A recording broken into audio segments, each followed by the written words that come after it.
Wow!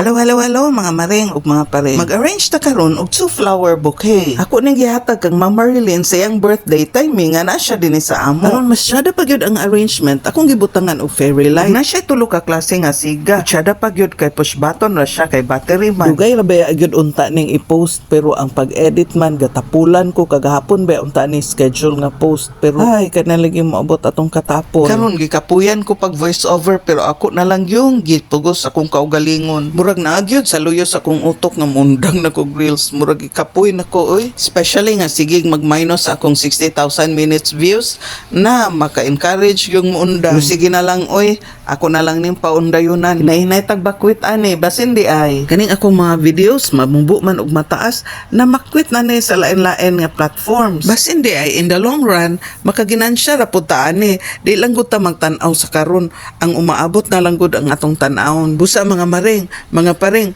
ayaw gud mo kalimot pero may pag-react, comment and share kay pampa-encourage baya na.